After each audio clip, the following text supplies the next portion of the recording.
Welcome to Debate Combats, where sharp minds clash and cooler heads try to keep the score. Tonight's motion asks whether European countries should require a binding fan referendum before any top club can join a corporate-backed breakaway league. The backdrop is fresh in memory, with a failed Super League plan shaking trust across stadiums and screens. On the affirmative, we have the young team arguing for binding fan votes to greenlight or block such moves. On the negative, we have the old team arguing against binding referendums and for other checks and balances. Affirmative will claim democracy belongs in the terraces, while negative will warn that the cure could break the game. Let us keep it civil, let us keep it clear, and let us keep it to one crisp sentence each. Affirmative, the floor is yours for your constructive case. Thank you, and here is our simple principle. When a decision rewires a club's future, the people who live that future should have a binding say. A breakaway league is not a normal scheduling tweak, it is a constitutional change in how merit, money, and meaning flow. Binding fan referendums translate passion into legitimacy, so owners cannot gamble with identity behind closed doors. We already see workable models in European sport, where supporter votes and golden share rights protect heritage without killing growth. Fans kept entire clubs alive with crowdfunding and community shares, so telling them they lack the judgment to approve a league switch is both insulting and untrue.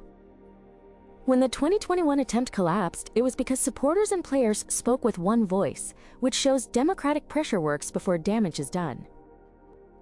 A binding vote makes that pressure predictable and fair, setting a clear hurdle that all parties know in advance. It also levels the field across countries, so a club cannot jurisdiction shop for the weakest oversight. The ballot is not a mood ring. It is a rule that forces real disclosure on travel burdens, ticket prices, grassroots funding, and youth pathways. If the numbers add up and the community agrees, the project proceeds with a mandate rather than a marketing spin. This is not anti-business, it is pro-consent. Because stable revenue grows when trust is strong and contracts are not built on backlash. In practice, a national law can set turnout and supermajority thresholds so decisions reflect the broader base, not a vocal corner. Technology makes secure voting cheap and accessible, with identity checks through club membership and season ticket records. Clarity also protects investors, because a failed vote prevents half-baked launches and lawsuits that burn cash and brand. Without binding votes, owners can threaten to jump just to raise leverage, which turns every season into hostage theater.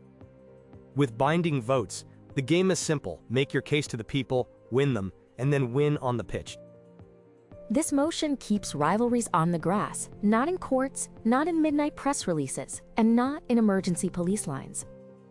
For identity, for stability, and for fair play, we urge a binding referendum before any breakaway step. Thank you, affirmative, that was tight and punchy. Negative, your constructive case, please. We oppose binding referendums because turning every structural choice into a national plebiscite is governance by traffic jam. Clubs operate in cross-border competitions and complex calendars, so fragmenting approvals by country risks mismatched outcomes and legal stalemate. A no in one nation could veto opportunities for clubs elsewhere, which hands power to external voters over private associations. Constitutional-level votes also invite campaign spending wars that drown out quiet experts on scheduling, player welfare, and finance. We love tradition, but tradition also says you pick leaders to make hard calls, and you judge them over time, not every time. Binding ballots harden emotions at peak heat, and sport is nothing if not heat, so we risk chasing headlines rather than sound design. There are better tools than a binding referendum, like statutory fan councils with vetoes on heritage items and mandatory impact reviews. Regulators can require transparent bidding, revenue-sharing floors, and relegation guarantees, which target the real harms without freezing innovation.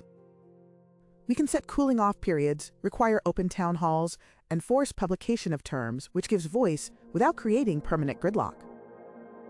Investors need clear timelines, and a nationwide vote across many clubs is a moving target that scares off long-term capital. The 2021 collapse already proved social accountability works, so codifying a hard veto is a sledgehammer after the fly is flown. Law should be a referee, not a scoreboard that locks the result before the match, and binding votes lock results. Give supporters strong seats at the table, give watchdogs real teeth, but keep ultimate design in steady hands that can respond fast. If every pivot needs a plebiscite, TV deals expire, windows close, and smaller clubs miss lifelines that a new format could bring. For flexibility, for competitiveness, and for responsible reform, we ask you to reject the motion. Affirmative. You may proceed with your attack, and please keep it sharp and sourced. Owners love to call themselves custodians, yet without a binding vote, custody becomes custody in name, only when the check is big enough. A referendum makes consent visible, measurable, and legitimate, turning backroom whispers into public contracts. When passions run high, rules are a lifeline, and the rule we propose simply says that identity changes require the people's permission. Even corporate boards demand shareholder votes for major restructures, so why should the shareholders of meaning be treated as spectators? Give us a ballot, and you get clean mandates, lower litigation risk, and sponsors who know the crowd is truly on board. Negative. You may respond with a defense. One speaker only. Passion deserves respect, yet policy requires precision, and binding referendums swap expert due diligence for campaign slogans. If every structural pivot needs a national vote, calendars freeze, rights deals slip, and a handful of loud voices turn into permanent vetoes. Responsible governance is not secrecy, it is sequencing, with transparent consultation first and accountable decision-makers last. Give fans teeth, yes, but not fangs that bite every time strategy evolves. Negative. You also have the floor for a focus attack. The motion treats fans as a single will, yet stadiums host many tribes, and a binary ballot flattens nuance into a coin toss. We can codify heritage protections, ticket safeguards, and open competition without turning complex architecture into yes or no theater. Clubs must sometimes move fast, and the ball cannot roll if the pitch becomes a polling station at every turn. Affirmative. Offer your defense. One speaker, please. A ballot is not every turn, it is only the cliff edge, and a breakaway league is a cliff edge by any honest definition. Nuance does not vanish when people vote, it surfaces in turnout thresholds, explanatory notes, and independent audits attached to the question. Expertise does not disappear, it is upstream of the ballot in the impact report, and downstream of it in the implementation detail. Negative. Present a two-person attack, leader then supporter, in crisp tandem. Our core point is proportionality, because a constitutional-style veto for a single competition choice is a hammer that will hit every future nail. And the data on stalled infrastructure votes shows the cost of delay, with projects drifting, budgets swelling, and investors cooling when timelines blur. Sport needs agility to integrate new clubs, new formats, and new tech, which dies when every move waits on a national clock. You can encode fan rights by law, without locking dynamism in a referendum freezer, and that is the smarter balance. Time please, negative, we are moving on. Affirmative, you may attack with two speakers, leader then supporter. Proportionality cuts our way because a breakaway league rewrites merit pathways, revenue splits, and cross-border rhythms for generations. Sponsors and broadcasters also prize legitimacy, and after the last fiasco they ask one question: did the community truly approve this plan? A binding vote is cheaper than a public relations wildfire and faster than court injunctions ricocheting across capitals. When the people sign off, players are not forced into boycotts, police are not dragged to emergency cordons, and trust compounds instead of combusts. Thank you. Affirmative, we must keep pace. Negative, deliver a two-person defense, one to answer, one to cross-examine. Answering first, the motion is overbroad because it covers any corporate-backed breakaway, even formats with promotion and solidarity baked in.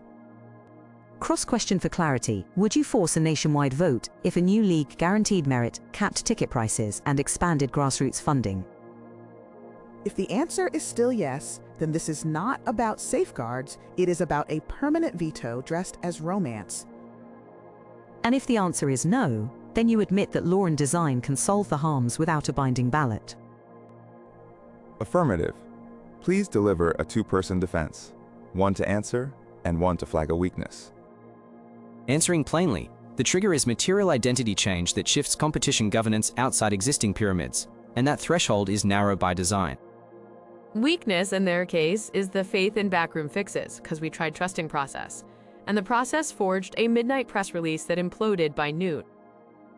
Our trigger would not touch TV tweaks or format pilots, but it would capture the next grand leap that gambles with meaning.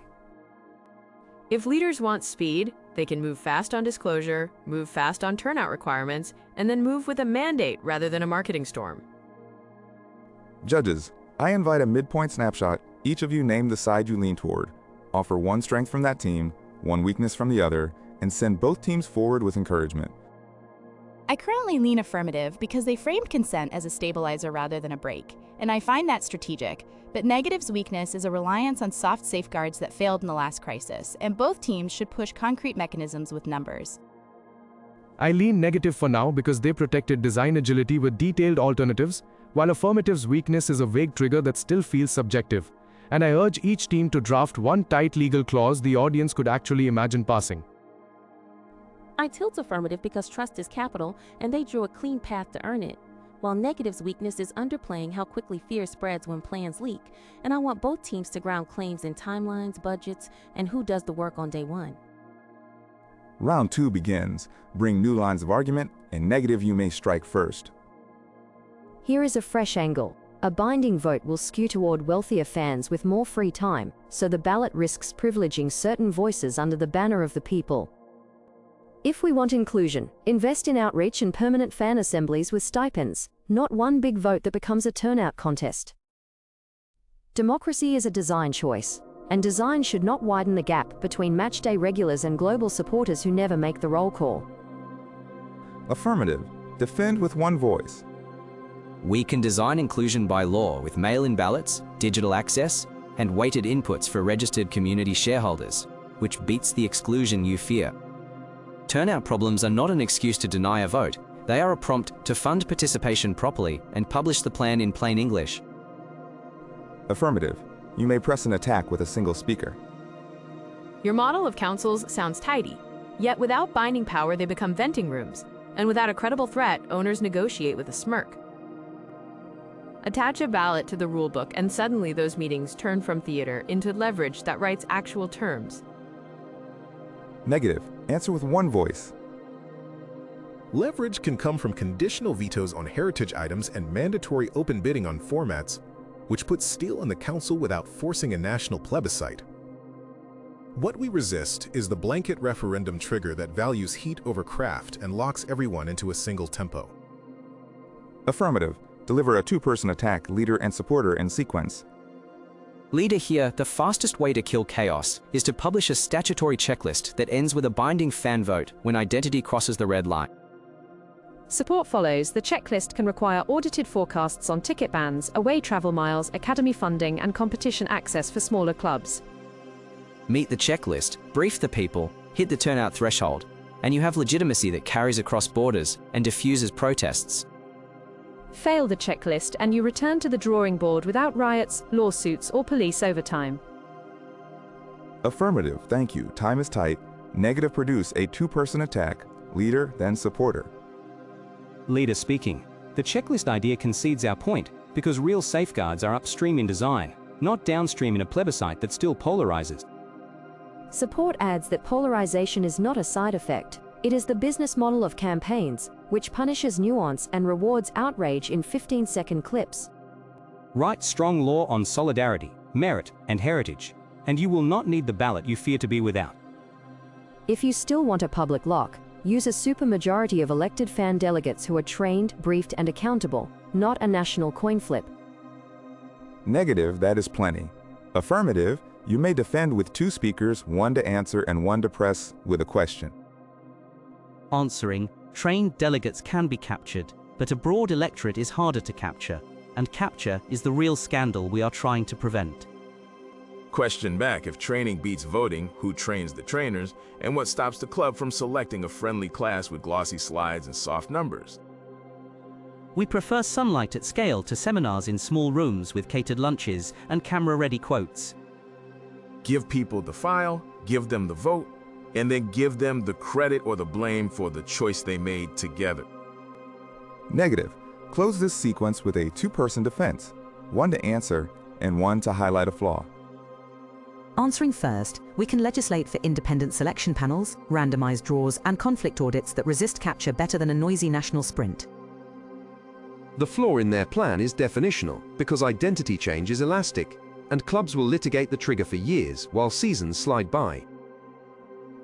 Our route is precise, with enumerated rights and measurable thresholds, not a referendum fog that lawyers will monetize. Protect the soul with tailored tools, not with a lever that jerks the whole machine every time someone pulls it. Affirmative. The mic returns to you, and please keep the tempo brisk as we head toward our next phase. Evidence shows that where communities hold real votes on heritage, trust rebounds faster, spend per fan rises, and season ticket churn falls, which are outcomes leaders claim to want.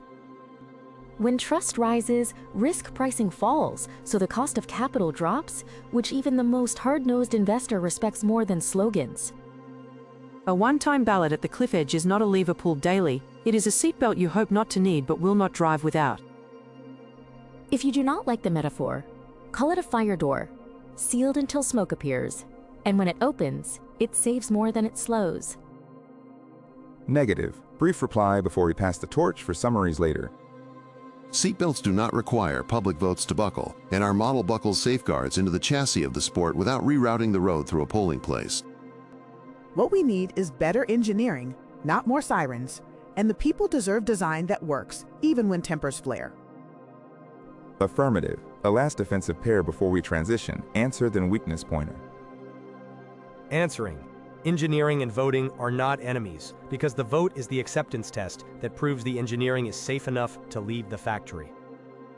Weakness in their case is overconfidence in technocracy, because when the last plan failed, it was not the lack of a white paper, it was the lack of permission. Permission is not merely polite, it is powerful, and it keeps the roof from caving in when the wind inevitably shifts. Write the rules, show the sums, and then let the community sign the blueprint that will hang over their street for decades. We are nearing time for this segment, and on the other side of the break, we will track costs, thresholds, and the lived logistics, so keep those pages ready. Before we enter closings, are there fresh angles or burning points that either side feels must be heard, and can you keep the heat high but the respect higher? Yes, I want clarity on whose future is being priced, because when owners speak of agility, they usually mean our consent is a cost to cut. Your clarity sounds like a veto wrapped in velvet, and the price of your plan is seasons lost to campaigning while contracts rot on the shelf. Contracts rot faster when trust is moldy, and a clean vote is sunlight that keeps the deal from stinking. Sunlight is good, but you want noon at midnight, and decisions sometimes need dawnlight before the tabloids wake up. Stealth is a luxury of those who do not carry the consequences, and the terrace carries them every weekend. You keep saying terrace as if only the local turnstile matters, while millions of global supporters never get a ballot under your scheme. Global supporters can be enfranchised through verified memberships and digital IDs, and that is design, not destiny. Design is exactly what we ask to improve, yet you insist every blueprint ends at the same ballot box regardless of context. Because identity is the context, and moving a club to a new order is identity surgery that requires informed consent. Consent is not always a crowd chant, and surgical consent usually involves specialists, protocols, and a scalpel held by steady hands. Specialists still ask the patient to sign, and our patient is the community that will live with the scar. Affirmative. Launch your next attack with one voice. Your alternative is a maze of councils and panels that can be captured by charm, catered lunches, and curated slide decks. Negative. A single defender may respond. We answered capture with independent draws, conflict audits, and public minutes, which tame charm without turning the sport into referendum roulette. Negative. You may press with one attacker. Your plan sets up a perpetual campaign industry around clubs, and the loudest grifters will rent trucks, hang banners, and monetize rage on cue. Affirmative. One defender to steady the line. A statutory fact sheet and spending caps on campaigning cut the oxygen for grifters, and a clear trigger means votes are rare and serious. Negative. Bring a tandem attack. Leader then supporter. Keep it tight. Leader here. You promise rarity, yet your trigger is a fog bank, where every ambitious format will claim not to be identity change while you claim it is. Support here. The fog means litigation, and litigation means frozen seasons, frozen wallets, and frozen careers for players who deserve better. Time affirmative. Your tandem may counter now. Leader answering. We define identity change as leaving the existing pyramid to join a distinct corporate-governed competition for primary fixtures, which is crisp enough to code. Support pressing? If someone tries to dodge with labels, we tie the trigger to measurable shares of domestic and continental match days, and that defeats the fog. Negative. One last pair of defense in this volley. Answer then provoke. Answering, measurable shares still breed edge gaming, and you will meet consultants who carve calendars to slip under your thresholds. Provoking. If the vote fails and the club is financially cornered, will you wear the blame when jobs are lost and academies shuttered? Affirmative. One defender to close this exchange. We will wear responsibility for choices we own, which is healthier than wearing resentment for choices forced without permission. We pivot to open free debate, alternating speakers, and I expect maximum rigor with minimal rancor. You treat the league like a constitution, yet constitutions are not rewritten by plebiscite every few summers. We treat it like a social contract, and contracts that change the roofline require signer rights, not shrug rights. Signer rights come through representation, not street-level referendums that tempt demagogues with easy wins. Street level is where the club lives, and demagogues thrive more in secrecy than in public files. Public files also fuel misinformation factories, and your ballot box becomes an amplifier for the loudest lie. Then fund fact-checking in the statute and require pre-ballot debates under independent chairs, which is exactly what we are doing here. This show has a clock and a referee, while your national ballots will have memes and megaphones. Memes vanish, mandates endure, and sponsors price the latter, not the former. Sponsors price certainty, and nothing is less certain than an electorate caught between rivalry and rumor. Nothing is more uncertain than a midnight press release detonating trust by breakfast. Nothing is more certain than deadlines, and your plan sets a bomb under every timetable. Deadlines are a reason to publish early and talk plainly, which is a feature, not a bug. Plain talk is rare when money is loud, and money will always be loud when breakaways are on the table. Make the table public, and the money must speak in full sentences with numbers, not in winks and nods. Numbers do not vote, people do, and people can love a bad idea if the slogan sings. People can also reject a shiny trap if the facts are in the light, and trust the people is not a slogan, it is a system. Systems fail when incentives fail, and your incentive is to perform outrage rather than evaluate trade-offs. Our incentive is to win legitimacy once, so the season does not become a rolling crisis. Your once will become many when rivals weaponize ballots to hobble each other's plans. Weaponizing ballots is harder than weaponizing leaks, because ballots have rules. Rules can be gamed by the rich, and you will find out who is rich the first time a vote is called. If money tries to buy a vote, disclosure and caps turn that into evidence, not advantage. Evidence is cold comfort when the window shuts and the rescue deal dies on the runway. Rescue deals that need darkness are the problem, not the cure. Darkness is sometimes privacy for negotiation, not villainy. Privacy is fine for price points, not for ripping out the wiring of competition. You keep calling it ripping out while proposed models include promotion and solidarity. If governance moves and calendars tilt, the wiring moves, and that is the point we refuse to whisper about. Whispers are not the issue, timing is, and ballots add months we do not have. We have years of anger when fans are bypassed, so take the months and buy the years. Fans can be wrong, and sometimes leadership means leading. Leadership means persuading, not evading. Persuasion needs space to breathe, not a stopwatch and a scoreboard. A referendum is exactly a stopwatch with rules, which is better than a panic with sirens. We have reached the point of slogans fighting slogans, which proves my fear of campaigns. Then let us fight with tools, and our tool is consent, while yours is trust us. Time on free debate, and we will now turn to closings. Starting with the affirmative, 2 speakers only, 1 to order the facts and 1 to persuade the judges. Fact summary here. We set a narrow legal trigger tied to leaving the pyramid for primary fixtures.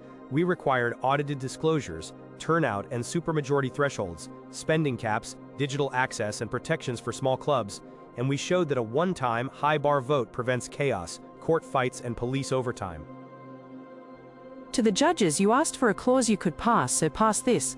Any top-tier club that proposes to shift its primary competition to a corporate-governed breakaway must publish a standardized impact file, submit to an independent audit, and secure a binding fan referendum with a defined turnout and supermajority, because that sentence buys legitimacy, calms markets, and honors the people who make the game matter. Negative. Your final word with 2 speakers, 1 to organize facts and 1 to speak to our judges. Fact summary here. We offered precise upstream safeguards, statutory fan councils with enforceable rights, heritage vetoes, open bidding, solidarity floors, conflict audits and cooling off periods, and we warned that binding national referendums introduce delay, polarization, legal fog, and capture risks that freeze calendars and bleed investment without guaranteeing better outcomes. To the judges, you asked for workable law, so adopt enumerated rights that travel across borders, define measurable thresholds for merit and solidarity, and seat fans with teeth in continuous governance, because steady engineering beats one big vote that becomes a stage for slogans rather than a shelter for the sport. Judges, please deliver your verdicts with praise for both teams, your decision, and your reasons, in the same order as before.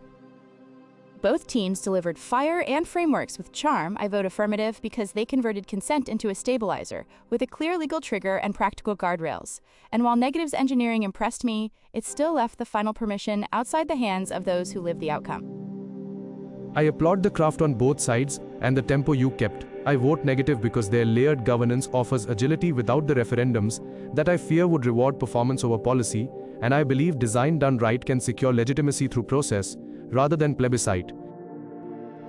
You were smart, brave, and humane in equal measure. I vote affirmative because trust has a cash value and a community vote is the cleanest receipt. And although the engineering plan was serious, it still underestimated how quickly fear spreads when decisions arrive from above. By 2 votes to 1, tonight's winner is the affirmative, and I offer the warmest congratulations for a case that blended principle with pragmatism. Thank you for the verdict, and we hope clubs hear the message that permission is power, not a penalty. We also thank the other side for sharp questions, because we want a better sport as much as a better say. We congratulate the winners, and we stand by the belief that good engineering can still save us from bad referendums. We also thank the audience, and we hope our caution helps designers build systems that can breathe under pressure. To both teams and to our judges, your rigor and spirit made this arena sing, and we are grateful. To every viewer who stayed with us to the last whistle, thank you for your time, your curiosity, and your civility. Please tap like, hit subscribe, and drop your thoughts in the comments so the conversation keeps growing after the credits. If you wish to support the channel, scan the QR code at the bottom right of your screen or use the link in the description to make a donation that keeps these debates alive. You will also find links in the description to other shows from completely different series, and we would love for you to explore them next. Until next time, be curious, be kind, and join us again on Debate Combats for the next Clash of Minds.